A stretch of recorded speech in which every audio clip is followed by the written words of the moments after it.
यूं ही थोड़ी कहा जाता है। बीजेपी कोई दल थोड़ी है, कोई पार्टी थोड़ी। बीजेपी एक गैंग है, गिरोह है। जिस नेता के गले में पड़ा हो भाजपा का पट्टा, समझ लो वही खींचेगा महिला का दुपट्टा। ठेका दे दिया कि जाओ घोसी उपचुनाव जिता कर लाओ, हमने वहां सारे अधिकारी बदल दिए। अगर बेईमानी ना की होती तो समाजवादी पार्टी इंडिया गठबंधन की लगभग 50+ सीटें आती। शायद ही किसी सीट पर बीजेपी लड़ाई में, शायद ही। अब दिल्ली वाले बड़े नेता ने उत्तर प्रदेश के जो छोटे साहब हैं, उनके जो छोटे नेता हैं, उनकी स्थिति ऐसी कर दी है कि अब उनको सीमित कर दिया एक सीट तक। भारत की स्थिति और उत्तर प्रदेश की स्थिति ये हो गई, जो प्रधान बनने लायक नहीं है वो प्रधानमंत्री बन रहे, जो मुखिया बनने लायक नहीं वो मुख्यमंत्री बन रहे। नाहिद जी, बीजेपी यही तो कहती है, इतना राम जी का प्रसाद आप लोगों ने लिया, लेकिन राम मंदिर नहीं जा रहे हैं। राम मंदिर कब जाएंगे अवधेश प्रसाद जी? आप कह रहे राम मंदिर कब जाएंगे अवधेश प्रसाद जी? ये एक इंपॉर्टेंट क्वेश्चन आपने पूछ लिया। नमस्कार दोस्तों, भारत एक सोच देख रहे हैं आप। दोस्तों, दो बड़ी खबरें निकलकर सामने आई हैं। पहली है मेरठ से निकलकर आ रही है, संगीत सोम से जुड़ी हुई। कहा यह जा रहा है कि संगीत सोम का एक ऑडियो है जिसमें वो एक अधिकारी को धमकाते हुए दिखाई दे रहे हैं। मुद्दा है गन्ना समिति के जो चुनाव हो रहे हैं उसमें नामांकन पत्र जो रद्द हुए हैं उसको लेकर वो एआर कोऑपरेटिव दीपक थरेजा को बहुत ज्यादा तरीके से, गंदे तरीके से उनसे बातचीत कर रहे हैं, धमका रहे हैं, धमकी दे रहे हैं। दूसरा मुद्दा, टिकट, वो चुनाव होने हैं, 10 सीटों पर उपचुनाव होने हैं, उसको लेकर अखिलेश यादव जिन्होंने एक ट्वीट किया था और वीडियो भी ट्वीट किया और कहा कि मतदाताओं के नाम वोटर लिस्ट से काटे जा रहे हैं, ये भारतीय जनता पार्टी की सरकार के यहां पर ये षड्यंत्र है। ये तमाम बातें कही गई हैं और इसी पर बातचीत करने के लिए नाहिद लारी खान जी, समाजवादी पार्टी की प्रवक्ता, हमारे साथ जुड़ चुकी हैं। नाहिद जी, बहुत स्वागत है आपका। नाहिद जी, मैं आता हूं, मैं आपके पास बातचीत करेंगे, सिलसिला शुरू करेंगे, लेकिन जरा वो ऑडियो क्लिप सुन लेते हैं संगीत सोम की। क्या कुछ कहा गया है उनकी तरफ से, अधिकारी को कैसे धमकाया जा रहा है, वो सुन लेते हैं। एक बार जरा वो क्लिप सुनाइए। आप कहना, मुझे क्या पता सर सकौती में क्या हो रहा है सर। मैं जो कहना चाह रहा हूँ वो सुन लीजिए। क्या कहना चाह रहे हैं, बोलिए सर। अगर जरा सी गड़बड़ हुई तो दिमाग ठीक कर दूंगा। सर मेरी क्या गड़बड़ होगी वहाँ पे? मैं इलेक्शन करा रहा हूँ कि सर वहाँ पर सर? नहीं, वो ऑफिस से उठा कर लाऊंगा तो मैं वहीं जहाँ इलेक्शन हो रहा है। फिर दिमाग खराब है तुम्हारे? अरे सर तुम इतने एक्टिंग में बात करोगे? शर्म नहीं आ रही तुम्हें? किससे बात कर रहे हो? अरे सर मैं ये पूछ रहा हूँ कि हुआ क्या है सर। मैं तो ये कह रहा हूँ निर्वाचन अधिकारी नियुक्त किया, वो इलेक्शन करा रहा है। आप बताइए तो सर, बात क्या है सर? तुमने नहीं कहा उसे 5 बजे के बाद कैसे पर्चा एक्सेप्ट कर लोगे तुम किसी का? कैसे करा तुमने कैसे कहा उसे निर्वाचन अधिकारी को कर लो तुम इसे? 5 बजे के बाद कोई क्यों करेगा सर?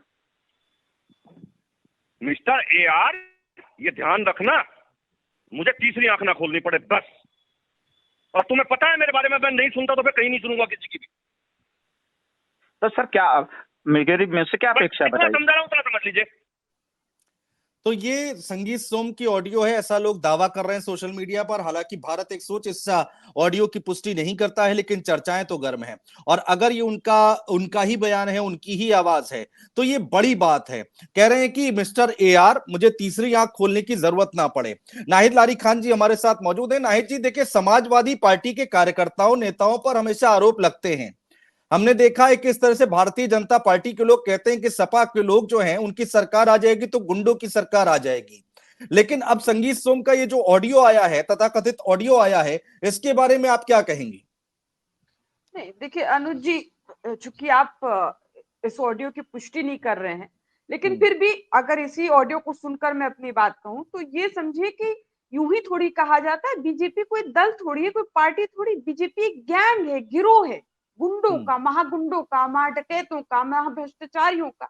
ये गैंग है, गिरोह है। ये भाषा सिर्फ एक बीजेपी नेता की नहीं है, ये पूरी पार्टी की भाषा है। ऐसी अनर्गल बातें करते हैं, ऐसे ही अपमानित करते हैं लोगों को, और ऐसे गुंडे जैसी भाषा बोलते हैं।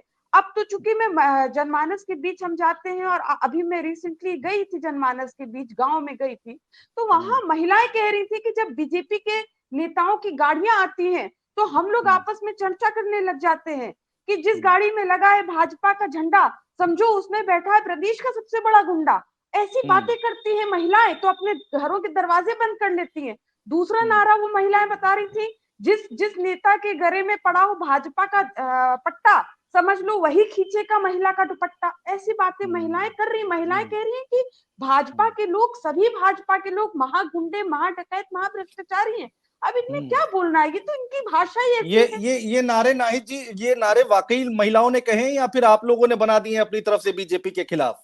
नहीं नहीं नहीं नहीं, मैं देखिए, ये काम बीजेपी करती है। बीजेपी का मतलब महा झूठी पार्टी, बीजेपी ये काम करती है। लेकिन समाजवादी पार्टी के नेता माननीय अखिलेश यादव जी ने हम सबको, जब भी वो कुछ मखसूस लोगों की मीटिंग लेते हैं, हमेशा वो कहते हैं कि बाबा साहब के बताए रास्ते पे चलिए। बाबा साहब हमेशा बताते थे कि सच्चाई के रास्ते पे चलना, इसलिए हमेशा सच बोलिए, सच्चाई के रास्ते पे चलिए, सत्ता रहे ना रहे इसका डर नहीं, लेकिन सच्चाई का दामन कभी नहीं छोड़ना, क्योंकि अंत में सच्चाई की जीत होती है, सत्यमेव जयते। और भाजपा तो झूठ बोलती है, लेकिन झूठ के तो पैर होते नहीं। इसीलिए आप देखिए कि जो स्थिति हो गई भाजपा की, झूठ इतना बोला भाजपा ने, और अब जनमानस बहुत जागरूक हो गई, विशेषकर पीडीए समाज के लोग बहुत जागरूक है। अभी जो 2024 का जो रिजल्ट आया, उत्तर प्रदेश का जो रिजल्ट आया, तो पीडीए समाज यानी 94% आबादी ने अपना करिश्मा दिखाया।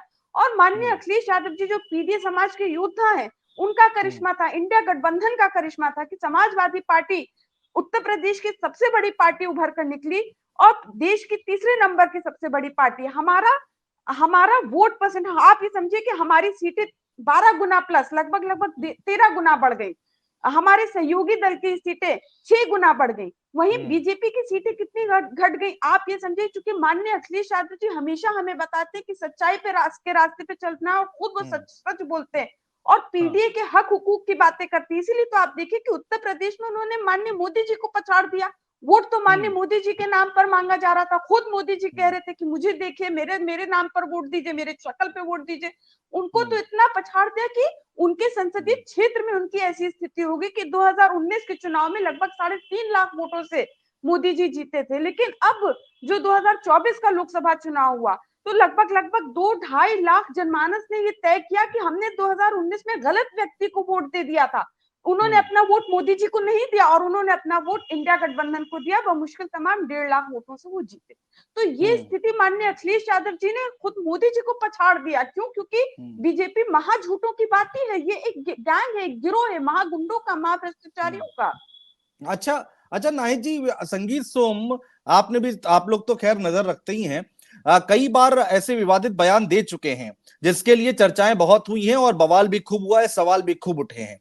इससे पहले भी उन्होंने कई विवादित बयान दिए हैं और इस बार तो अब वो तो पूरा ऑडियो ही सामने आ गया है। अगर इस ऑडियो को सही मान लिया जाए 1% एक बार को, तो ये तो बहुत बड़ी बात हो गई कि आप अधिकारियों को खुलेआम धमका रहे हैं कि ऑफिस से उठा लाऊंगा, फिर ठीक कर दूंगा, तीसरी आंख खोल दूंगा, तो आपको पता है मैं किसी की नहीं सुनता हूं, तमाम तरह की बातें कर रहे हैं। मैं ये कह रहा हूं कि अगर कुछ गलत हो भी रहा है, मान लीजिए कोई अधिकारी अगर कुछ गलत कर भी रहा है, तो क्या ये तरीका ठीक है अधिकारी से बात करने का? आप कार्रवाई कीजिए, सरकार आपकी है, आप कार्रवाई कीजिए। नहीं अनुज जी, आपका जो कहना है वो बिल्कुल सही है कि जो कार्रवाई होनी चाहिए वो कार्रवाई कीजिए। देखिए, जिस प्रकार की भाषा का प्रयोग न केवल संगीत सोम, इनके सारे भाजपा के सारे नेता करते, इसको कहते हैं सत्ता का घमंड जो है, सत्ता का नशा जो है सर चढ़ बोल रहा है। इतना सत्ता के नशे में चूर है, सत्ता के घमंड में चूर है। तो आप ये समझिए, इसे कहते हैं लोकतंत्र की हत्या करना। जिस भाषा में अधिकारी से, पहली बार कोई भाजपा नेता इस तरह से अधिकारी से नहीं बोल रहा। आए दिन हम देखते रहते हैं किस प्रकार से अधिकारियों को अपमानित किया जाता है। पीडीए समाज को तो करते ही करते अपमानित, जो 94% है, लेकिन अधिकारियों को भी अपमानित किया जाता है। और इसे कहते हैं लोकतंत्र की हत्या करना। आखिर एक प्रक्रिया, अगर कोई गड़बड़ी है तो आप चुनाव आयोग को, जो संबंधित एजेंसी, आप उनको पत्र लिखिए, एक कार्यवाही करने की मांग करिए, तो आपको निश्चित रूप से कोई ना कोई तो रिजल्ट मिलेगा। लेकिन ये लोग कहाँ, ये लोग तो लोकतंत्र की हत्या करने में ये लोग माहिर हैं। ये संविधान बदलना चाहते हैं, लोकतंत्र को अपमानित करते हैं, लोकतंत्र की हत्या करने में भाजपा सबसे आगे है। संगीत सोम जो कि 2022 का चुनाव हार गए थे और वहां से उन्होंने समाजवादी पार्टी ने जीत हासिल की थी 2022 में, और अतुल प्रधान वहां से जीत कर आए थे, सरधना सीट थी ये, और उसके बाद अतुल प्रधान वहां पर सक्रिय दिखाई दे रहे हैं। और लेकिन संगीत सोम जो हैं वो इस तरह की भाषा का इस्तेमाल कर रहे हैं, ये कहीं से कहीं तक जायज नहीं ठहराया जा सकता। दूसरी बड़ी खबर पर बात कर लेते हैं नाहिद जी। जो टिकट, जो सीटें हैं, 10 विधानसभा सीटें हैं, उपचुनाव होना है, उस पर अखिलेश जी ने ट्वीट किया है कि उपचुनाव में अपनी संभावित हार से बचने के लिए बीजेपी एक तरफ मनचाहे तबादले करवा रही है, यानी कि वो बीएलओ की तरफ, बीएलओ के जो ट्रांसफर हो रहे हैं उधर इशारा कर रहे हैं अखिलेश यादव। दूसरी तरफ जायज मतदाताओं के नाम कटवा रही है, चुनाव आयोग तत्काल इसका संज्ञान ले। और एक जो वीडियो उन्होंने ट्वीट किया है, जरा उसको भी दिखाइएगा दर्शकों को कि किस तरह से वहां पर लोग तख्तियां लेकर खड़े हुए हैं और उस पर लिखा है कि मैं जिंदा हूं। जिन लोगों के नाम कटे हैं वो बता रहे हैं कि मैं जिंदा हूं और मेरा नाम जो है, फिर भी मेरा वोट काटा जा रहा है। ये देखिए, ये मुस्लिम समुदाय के लोग हैं जिनका जिनका नाम कट गया है, ऐसा दावा किया जा रहा है। अखिलेश यादव भी इसका दावा कर रहे हैं। नाहिद जी, ये कैसी खबरें आ रही हैं कि लोगों के नाम काटे जा रहे हैं क्या?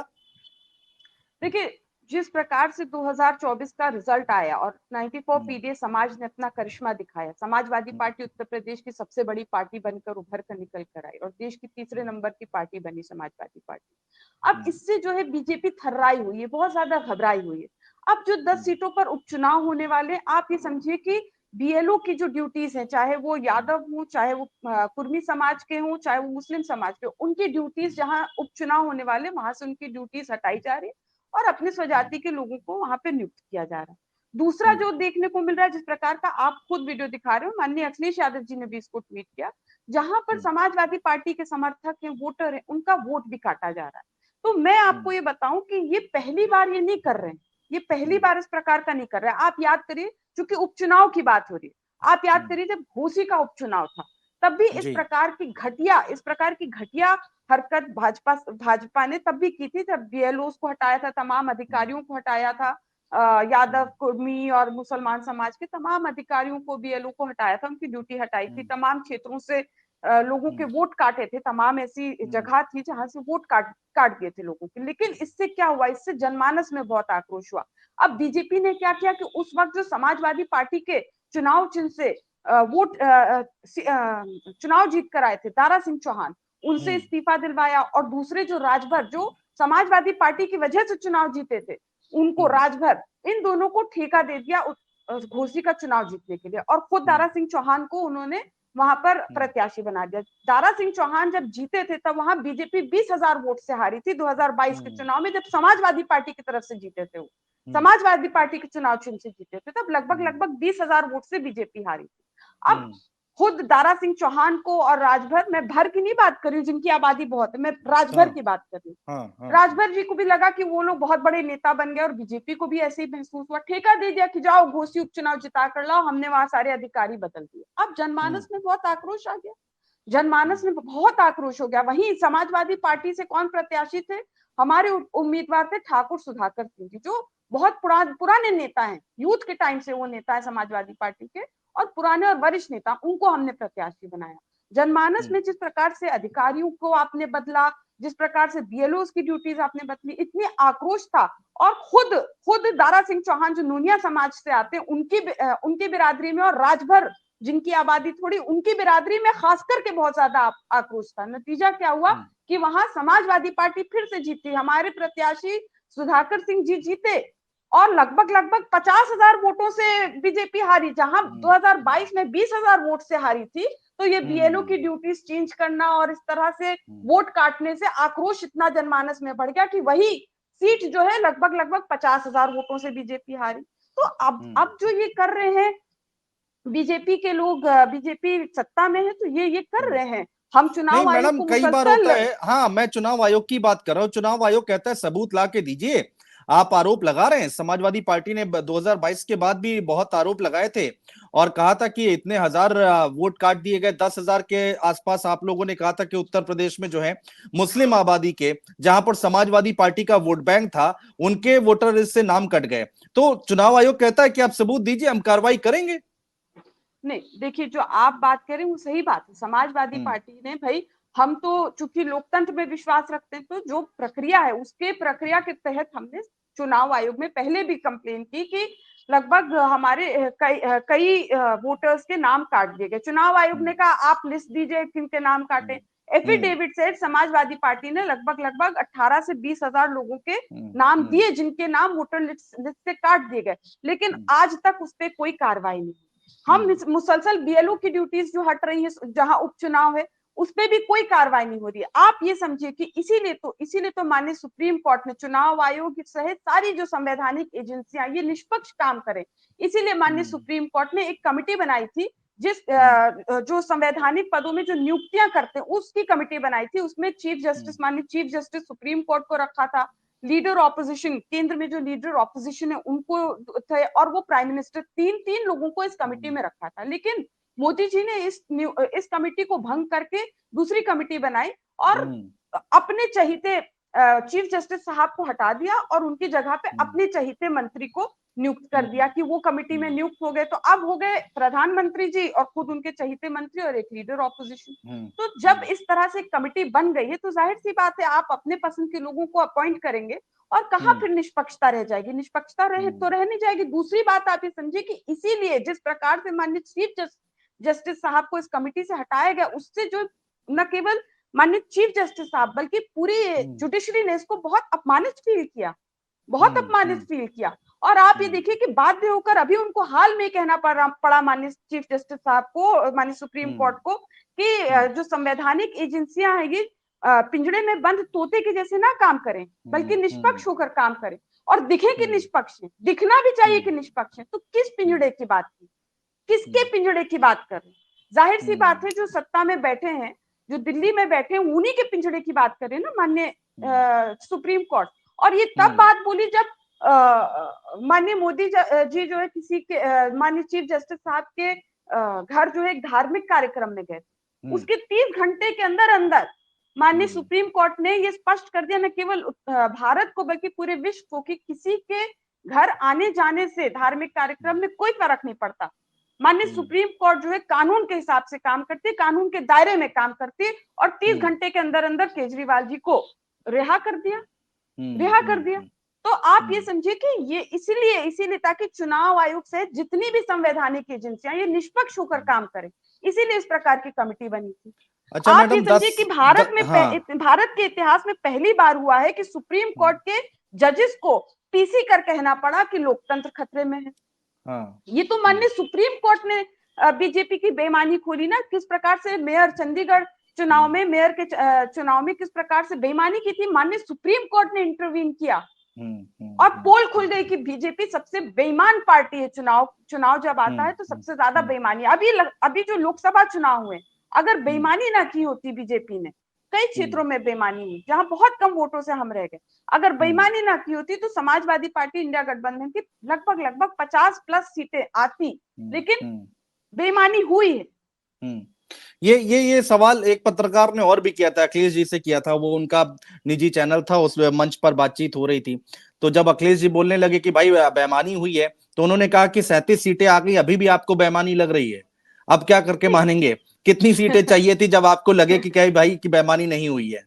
नहीं, देखिए जो सच है आप उसको नकार तो सकते नहीं है।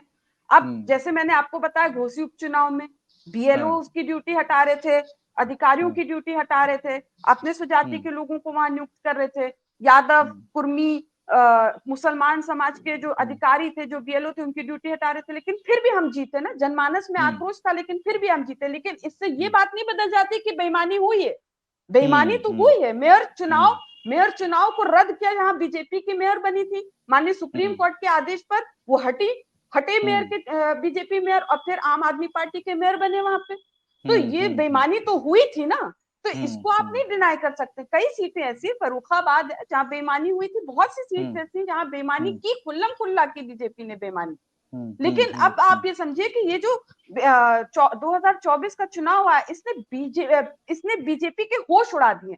आप सोते जागते बीजेपी हर वक्त जो है समाजवादी पार्टी और माननीय अखिलेश यादव जी से जो है घबराती रहती, थर्राती रहती। इसलिए जब से चुनाव का रिजल्ट आया तब से आप देखिए रोज नई बातें आए, बादशाह कुछ भी बोलते रहते हैं, कभी नजूल तो कभी तख्ती लगाओ तो कभी तख्ती हटाओ, ये सब बातें करते रहते हैं। लेकिन जनमानस तो समझ रहा है ना, जनमानस माननीय अखिलेश यादव जी ने 94% पीडीए के अंदर क्रांति का बिगुल फूंक दिया और जगा दिया इस समाज को। अब ये समाज जग गया है, अब ये समाज जग गया, अब ये सत्ता की डोली का कहार नहीं बनेगा। अब इस समाज ने तय कर लिया कि हम सत्ता की डोली के सवार बनेंगे। तो ये तो होकर रहेगा। अभी जो 10 सीटों पर उपचुनाव है, आप ये समझिएगा कि मैं इसको आप रिकॉर्ड में रख लीजिए, आप मुझसे फिर आप इस पे चर्चा करिएगा रिजल्ट के बाद। आप ये समझिएगा कि जहां 10 की 10 सीट के मैं बता रही हूँ कि समाजवादी पार्टी और इंडिया गठबंधन एक तरफा जीतेगा। शायद ही कहीं 10 सीटें, 10 शायद ही सीटें कहीं बीजेपी 10 सीटें मैं मैडम, बता ये रही तो हूँ, बड़ा बड़ा शायद ही बयान है कहीं मैडम। नहीं, बिल्कुल आप देखिएगा ना, आपकी 10 में आपकी ऐसे। मजबूरी हो सकती है बतौर प्रवक्ता नहीं नहीं समाजवादी नहीं नहीं पार्टी के, नहीं, कोई मजबूरी लेकिन नहीं, मैं आपको बता रही हूँ, मैं आपको विद एग्जांपल अब बताऊंगी, बीजेपी के मैं लोग आपको विद देखिए, एग्जांपल बताऊंगी। खुद मुख्यमंत्री चुनावी मैदान में कूद गए, उन्होंने बीड़ा उठा रखा है मिल्कीपुर का, कटहरी का। अब करहल में केशव मौर्य कल अभी वहां पर जाकर जनसभा कर आए हैं। और 10 से 12 मंत्री उन्होंने मैदान में उतारे हुए हैं। तो इतना आसान नहीं है मैडम आपके लिए। ठीक है, अब मैं बोल लूं, जी। देखिए जो आप बता रहे हैं, मैं ये कह रही हूँ कि एक तरफा चुनाव समझ लीजिए, समाजवादी पार्टी और इंडिया गठबंधन के पक्ष में है ये। शायद ही किसी सीट पर बीजेपी लड़ाई में हो, शायद ही। और ये आप देखिएगा, हर सीट का मैं आपको अभी से बता दे रही हूँ कि हर सीट में हार का अंतर बीजेपी लगभग 30,000 से 50,000 वोटों के बीच हारेगी। ये स्थिति हो जाएगी बीजेपी। अब जो आप कह रहे हैं कि भाई ये लोग मैदान में, अब आप ये समझिए कि उत्तर प्रदेश में 403 विधानसभा सीटें, उसमें से भी केवल 10 विधानसभा सीटों पे उपचुनाव हो रहे हैं। अब दिल्ली वाले बड़े नेता ने उत्तर प्रदेश के जो छोटे साहब हैं, उनके जो छोटे नेता हैं, उनकी स्थिति ऐसी कर दी है कि अब उनको सीमित कर दिया एक सीट तक, दूसरी सीट तो केवल नाम मात्र है, केवल एक सीट तक सीमित कर दिया, दूसरी सीट पर वो जा नहीं सकते, दूसरी सीट पर जा नहीं सकते, मिल्कीपुर सीट। अब इतना जो आप जो बात कर रहे हैं कि आप ऐसा करिए, आप ये समझिए कि लोकसभा का जब चुनाव चल रहा था, इट इज ऑन रिकॉर्ड, मेरे ट्विटर पे भी आप देख लेंगे, मैंने वो वीडियोस लगा रखी है। मैंने चुनाव के दौरान ही कह दिया था, अभी रिजल्ट नहीं आया था, एग्जिट पोल से पहले मैंने कहा था कि अयोध्या समाजवादी पार्टी इंडिया गठबंधन जीत रहा है, हमारे प्रत्याशी अवधेश प्रसाद जी जीत रहे हैं। तो एंकर बीजेपी को तो छोड़ दीजिए, खुद जैसे एंकर आप जैसे सवाल कर रहे हैं कि आपकी ये बात कौन मानेगा, खुद एंकर हमसे कह रही थी कि आपकी ये बात कौन मानेगा, आपकी ये बात कौन मानेगा, इट इज ऑन रिकॉर्ड, आप निकालिए। और नहीं वही नहीं रिजल्ट नहीं, आया, अयोध्या नहीं हम जी, जीते। नहीं जी, जी नहीं, इसमें कोई दो राय नहीं है। एंकर क्या या फिर कोई भी नहीं मानने को तैयार था। मेरी भी बात हुई थी, मेरी भी बात हुई थी रिजल्ट आने से पहले। और जिस दिन रिजल्ट आने वाला था उसके एक दिन पहले आपके ही प्रवक्ता हैं फकरुल हसन चांद जी, जिनसे मेरी बात हुई थी, उन्होंने कहा था कि अनुज भाई आप नोट करके रख लीजिए, हम लोग अयोध्या सीट जीत रहे हैं। तो मैं भी चौंका था और मैंने भी सवाल किया था, आप ऐसे कैसे बोल रहे हैं, मतलब इसका आधार क्या है। तो उन्होंने कहा था आप नोट करके रख लीजिएगा, हम जीत रहे हैं। और जब आप लोग जीते तो फिर हम लाइव बैठे उस दिन, और उन्होंने कहा कि देखिए मैंने कहा था और हम लोग जीत गए। आप लोग को ये कॉन्फिडेंस था, इसमें कोई दो राय नहीं है। समाजवादी पार्टी के अंदर खाने से जो भी रिपोर्ट आई हो। मैं आपको अभी का भी बता देती हूँ। देखिए, अब आप बता रहे मिल्कीपुर इतनी बार गए, अरे वो तो अभी 2004, उनका क्या, वो तो जम्मू कश्मीर भी चले गया उनका क्या, वो तो जम्मू कश्मीर भी चले गए, कौन सुन रहा है, कौन उनके नाम पे वोट देगा, उनकी बात छोड़िए। लेकिन मिल्कीपुर की स्थिति ये समझिए, अयोध्या की स्थिति ये समझिए। देखिए, जो हमारे वरिष्ठ नेता है दलित समाज से हैं, माननीय अवधेश प्रसाद जी, इनके जो घर परिवार की अगर आप स्थिति समझिए कि इनके खुद के घर के लोग, इनके माता पिता ददियाल, इनका माता पिता सहित पूरा ददियाल और इनके पूरे ननियाल, इनके नाम के आगे पीछे राम जी का नाम रखा है। अवधेश प्रसाद जी के माता पिता और सहित पूरा इनका घर खानदान परिवार राम जी का कट्टर भक्त। इनके माता पिता राम जी से पूजा करने गए थे, तो राम जी ने इनको प्रसाद दिया, जब प्रसाद दिया तब अवधेश प्रसाद जी पैदा हुए, इसलिए उनके नाम के आगे अवधेश प्रसाद है, क्योंकि वो राम जी के प्रसाद है, इसलिए उनके नाम के आगे अवधेश प्रसाद है। और अवधेश प्रसाद, एक सेकंड इंपॉर्टेंट बात है, अवधेश प्रसाद जी को फिर राम जी ने आशीर्वाद दिया, और राम जी ने फिर प्रसाद दे दिया उनको, तो फिर पैदा हो गया अजीत प्रसाद, ये दूसरा प्रसाद राम जी ने दिया अवधेश प्रसाद जी को, तो वो हो गए अजीत प्रसाद। अब आने वाले समय पे राम जी एक और आशीर्वाद देंगे, फिर राम जी प्रसाद देंगे, तो हो सकता है अखिलेश प्रसाद भी वहां आ जाए। तो अभी कब तक बीजेपी अपमानित करती रहेगी राम जी के भक्तों को? लेकिन बीजेपी कहती है ना, राम जी के भक्तों को किया है, इसीलिए तो बीजेपी की स्थिति बुरी हो गई है। नाहिद जी, बीजेपी यही तो कहती है, इतना राम जी का प्रसाद आप लोगों ने लिया, लेकिन राम मंदिर नहीं जा रहे हैं। राम मंदिर कब जाएंगे अवधेश प्रसाद जी? नहीं, उससे उनसे क्या मतलब है? अयोध्या में आप कह रहे राम मंदिर कब जाएंगे अवधेश प्रसाद जी? ये एक इंपॉर्टेंट क्वेश्चन आपने पूछ लिया। सुप्रीम कोर्ट ने, माननीय सुप्रीम कोर्ट के आदेश पर राम मंदिर का निर्माण, माननीय सुप्रीम कोर्ट ने आदेश दिया और माननीय सुप्रीम कोर्ट ने केंद्र सरकार को आदेश दिया कि एक राम मंदिर के निर्माण के लिए एक ट्रस्ट का गठन करें। ये तो केंद्र सरकार के हाथ में था, इसमें कोई आरक्षण या कुछ इस तरह की कोई चीज नहीं थी, कोई परीक्षा नहीं थी, कुछ नहीं थी, सीधे उनके हाथ में था कि उनको नियुक्त करना था। कितने कितने दलित समाज के और पिछड़े समाज के सदस्यों को इसमें नामित किया, जो ट्रस्ट है राम मंदिर ट्रस्ट, नाम मात्र एक दलित समाज, जबकि जिसकी जितनी संख्या भारी उसकी उतनी भागीदारी होना चाहिए था। पिछड़े दलितों की आबादी 72% है, पिछड़े दलितों को उस आबादी के हिसाब से, अनुपात से उनका इस समिति में हिस्सेदारी होनी चाहिए थी, लेकिन कहाँ हिस्सेदारी मिली, कहाँ उनको नियुक्त किया। और अयोध्या की आप बात करें तो श्री राम जी की पावन धरती पर किस प्रकार से भाजपा ने और खाकी और खादी के गठजोड़ ने किस प्रकार से भ्रष्टाचार किया, लोगों की जमीनें सस्ते दामों पे खरीदी और फिर उसको अपने पूंजीपति मित्रों को दिया, अब वो जमीनें अरबों करोड़ों की हो गई है। तो अजीत प्रसाद पर मुकदमे दर्ज हो गए नाहिद जी। नहीं, ये तो बीजेपी, ये कोई नई चीज नहीं है, बीजेपी करती है ये। देखिए अभी पीछे भी आंकड़ा, अभी कुछ दिन पहले ही आंकड़ा आया है और सरकारी आंकड़ा है कि सबसे ज्यादा उत्पीड़न अगर किसी पर हो रहा है उत्तर प्रदेश में तो वो पीडीए समाज पर हो रहा है। सबसे ज्यादा दलितों पर उत्पीड़न हो रहा है, अनुसूचित जाति पर उत्पीड़न हो रहा है, पिछड़ों पर उत्पीड़न हो रहा है, सबसे ज्यादा उत्पीड़न हो रहा है। तो अजीत जी पर मुकदमा दर्ज हुआ है, उसको आप कह रही हैं कि उत्पीड़न हुआ है? बिल्कुल उत्पीड़न कर रहे हैं अजीत प्रसाद जी पर, जिस प्रकार से मुकदमा दर्ज कर रहे हैं, चूंकि वो दलित समाज से, पीडीए समाज से, और बीजेपी को नफरत है पीडीए समाज से। बीजेपी की तो बुनियादी 6 अप्रैल 1980 कोटला मैदान दिल्ली पर इस बेस पर पड़ी थी कि पिछड़े दलित समाज के लोग, चाहे वो आदरणीय जगजीवन बाबूजी हो, चाहे वो आदरणीय चौधरी चरण सिंह जी हो, ये देश के प्रधानमंत्री नहीं बन सकते। इस बात को लेकर बीजेपी की बुनियाद पड़ी थी 6 अप्रैल 1980 कोटला मैदान दिल्ली पर। तो इनको तो पिछड़े दलितों से नफरत है, इसीलिए तो इसी मानसिकता के तहत तो 5 कालिदास मार्ग मुख्यमंत्री आवास गंगाजल से धुलवाया था कि यहाँ पिछड़े दलित समाज के मुख्यमंत्री रहे, या पवित्र हो गया। कन्नौज मंदिर गंगाजल से धुलवाया था क्योंकि माननीय अखिलेश यादव जी गए थे, उसको गंगाजल से धुलवाया।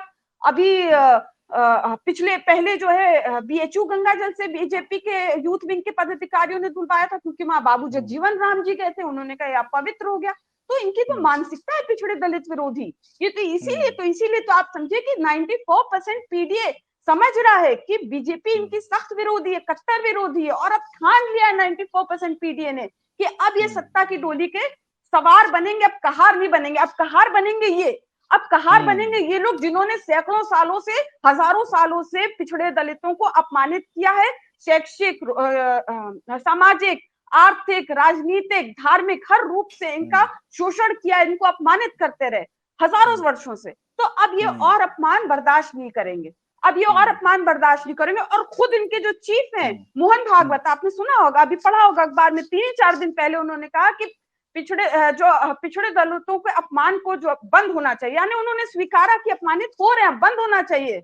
उन्होंने स्वीकार रहे, वो खुद स्वीकार रहे अपमानित किया जा रहा है पिछड़े दलितों को।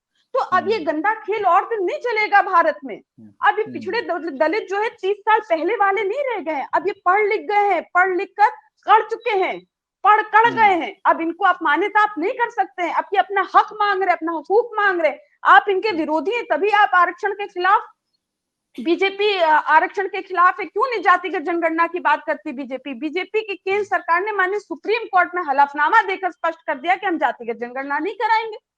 माननीय अखिलेश यादव जी, माननीय अवधेश प्रसाद जी शुरू दिन से कह रहे हैं कि जिसकी जितनी संख्या भारी उसकी उतनी भागीदारी हर क्षेत्र पे हो जाए। मतलब आप ये समझे कि भारत की स्थिति और उत्तर प्रदेश की स्थिति ये हो गई, जो प्रधान बनने लायक नहीं है वो प्रधानमंत्री बन रहे, जो मुखिया बनने लायक नहीं वो मुख्यमंत्री बन रहे। अब ये गंदा खेल और दिन नहीं चलेगा। प्रधान से लेकर प्रधानमंत्री तक, मुखिया से लेकर मुख्यमंत्री तक, परचून की दुकान से लेकर अंबानी और अडानी के फैक्ट्री तक, हर क्षेत्र में, छोटे मीडिया हाउसेस से लेकर बड़े मीडिया हाउसेस तक, हर क्षेत्र में जिसकी जितनी संख्या भारी उसकी उतनी भागीदारी होकर रहेगी। चाहे ये अब बीजेपी रोक ना पाएगी, ये होकर रहेगा, जातिगत जनगणना होकर रहेगी। और ये पिछड़े दलितों का जो अपमान करती है बीजेपी, जिस प्रकार से अपमानित करती है, उनके ऊपर उत्पीड़न करती है, पिछड़े दलित समाज के लोग घोड़ी नहीं चढ़ सकते। किस प्रकार से दलितों को आए दिन हम वीडियोस देखते हैं, किस प्रकार से अपमानित करते हैं, कहीं जूता चटवा रहे हैं, कहीं कुछ। ये पिछड़ा दलित नाम कहकर पिछड़ा दलित नाम शब्द भी तो बीजेपी और आरएसएस के पुरखों ने दिया अपमानित करने के लिए। अपने को तो बता दिया हम अगड़े हैं, आप अपने को तो उन्होंने बता दिया हम अगड़े हैं, और इनको बता दिया कि आप पीछे के सोच के हैं और आप दलित हैं। ये नाम देते, अगर ये नाम इतने अच्छे तो अपने लिए रख लेते, ये नाम अगर इतने अच्छे अपने लिए रख लेते। तो इसलिए देखिए, आपको मैं बता दूं कि 10 सीटों पर जो उपचुनाव होने वाला है, समाजवादी पार्टी का और इंडिया गठबंधन की एक तरफा जीत होगी, जबरदस्त परचम लहराएगा। और बीजेपी कहीं फाइट में नहीं है, कहीं फाइट में नहीं है, इनकी बुरी हाल होने वाली है, बुरी तरह से हारेंगे। और आप देखिएगा जो स्थिति बन रही है, मैं पुनः आपसे कह रही हूँ, आज फिर आपके चैनल पर कह रही हूँ, जो स्थिति बन रही है देश की और प्रदेश की, इसमें ऐसा प्रतीत हो रहा है कि 2025 तक ही मिड टर्म पोल हो जाएंगे, लोकसभा भी और विधानसभा भी। ऐसी स्थिति बन रही है।